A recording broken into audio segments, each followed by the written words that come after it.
Today's episode is brought to you by Sincerely Shalia, my very own greeting card line, written and designed by me for real love and real life. Whether you need the perfect card to celebrate love, apologize, or say what's on your heart, Sincerely Shalia has you covered. So skip the generic and say it your way. Check out my full collection at shaliavinny.com/greeting cards and find the card that speaks for you. I can't wait till you guys check them out. And don't forget to let me know what you think. I love you guys. Hello and welcome to the Love This Way podcast, the show that exists to help men and women everywhere to be better at love. Never any gender wars or back and forth, just great tips to help you find and sustain the love of your dreams. Because love is a journey, but you still need direction. So I want you to grab your tribe and get ready, because on each episode we're going to be talking about our real life issues, answering tough questions, and building solid relationships with one another as we heal, learn, and grow. I'm your host, your girl, Dr. Shalia Vinny, and today, I want to teach you a solid lesson. You can't pray for partnership while living like you're the only one that matters. Hey, my babies. Welcome back to another episode of Love This Way. Today I just kind of want to get right into it because I want to have a real discussion with you.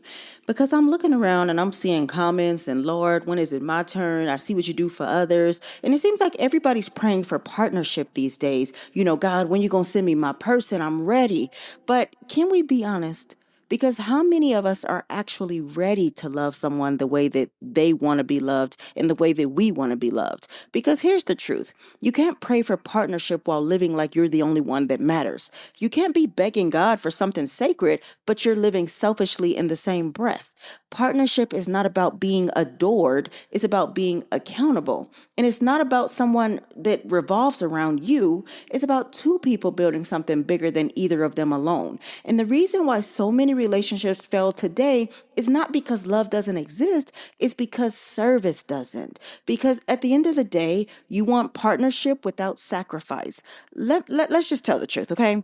We love the idea of partnership. We like the romance and the validation and the companionship, but real partnership takes work and it takes humility. It takes putting your comfort aside sometimes to meet your partner where they are. And too many people are praying for someone that they're not willing to pour into. You want consistency, but you're inconsistent. You want understanding, but then you don't listen. You want a partner who shows up, but only when it benefits you.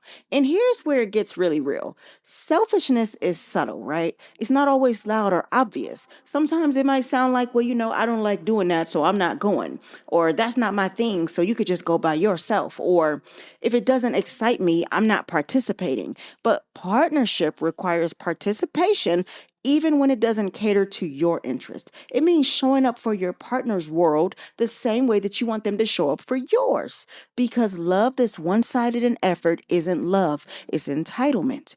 And you can't keep expecting someone to serve your joy while you neglect theirs. If you can't put your phone down during their conversations, if you can't celebrate their wins without making it about you, if you can't stretch beyond your comfort zone, then you don't want a partner. You want a personal assistant with feelings.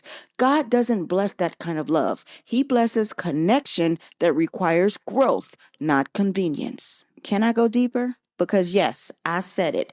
God doesn't bless self-centered love. So many of us are asking God to send someone faithful and send someone kind who's emotionally available. But if we're being honest, we don't pray to become that kind of person ourselves. We want the blessing of partnership, but without the burden of becoming. But God doesn't reward emotional laziness. You can't be asking for someone who's healed while you're still weaponizing your trauma. You can't be praying for peace while you're still stirring chaos. You cannot expect covenant while you're living by convenience. Some of you are asking God for a Boaz, but you still want to live like Samson.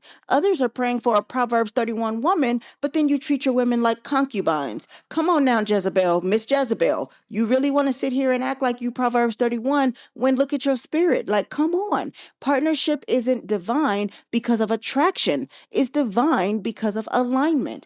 God honors humility, not pride. He blesses unity, not control. So if it's always your way, your timing, your needs, your desires, you're not ready for love. You're ready for leadership over someone else's life. And that's not partnership. That's idolatry of self. Because when two people come together, each of them must die to selfishness a little bit every day. That's what the Bible means when it says love is not self-seeking. Love gives, love serves, love sees. And when you stop living like you're the only one who matters, you're going to finally realize that partnership was never about finding someone perfect. It's about becoming someone capable of loving well. Hey, friend. If you're tired of those generic, impersonal greeting cards, I've got you covered. Sincerely Shalia is my very own greeting card line, written and designed by me to help you say what's really on your heart. Whether it's love, apologies, or just because, these cards speak for you. Skip the cookie cutter messages and send something real. Check out my collection at shaliavinny.com/greeting cards and find your perfect card today. Now, I know you're not a horrible person, and I know that you might not even realize you're doing certain things. So, either way, whatever's going on, let me help you, okay? I want to give you a few ways to prepare for real partnership. Okay. Number one, start praying to be ready, not just to get ready. You need to ask God to shape you, not just to send someone.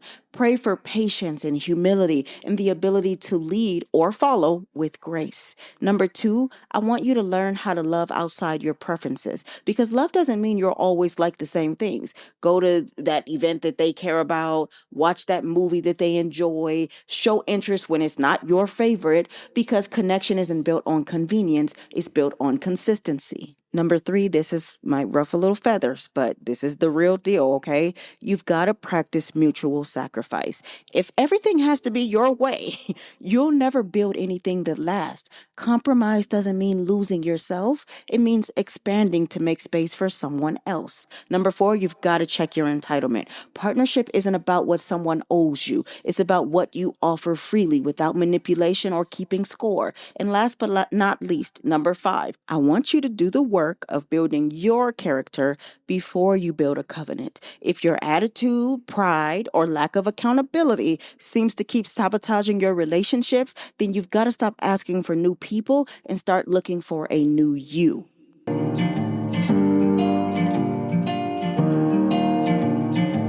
Here's what I want to leave you with, and please take it with you. You can't keep asking God for something sacred while you're living selfishly. You cannot keep praying for partnership if you're going to refuse to be inconvenienced by love. God doesn't send partners to complete you. He sends them to refine you. So partnership is a ministry first. It's not about winning. It's about serving. And the reason that some people keep losing good partners is because they're still worshiping themselves. So before you ask again for your person, ask yourself this. Would you want to be partnered with the version of you that shows up right now?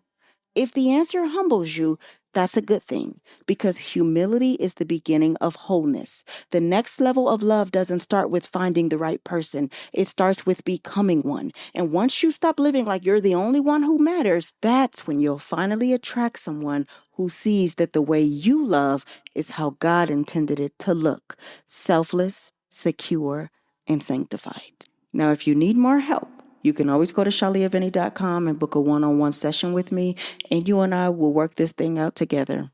I'm here for you. I'm rooting for you. I love you always. I'm going to see you on the next episode, okay?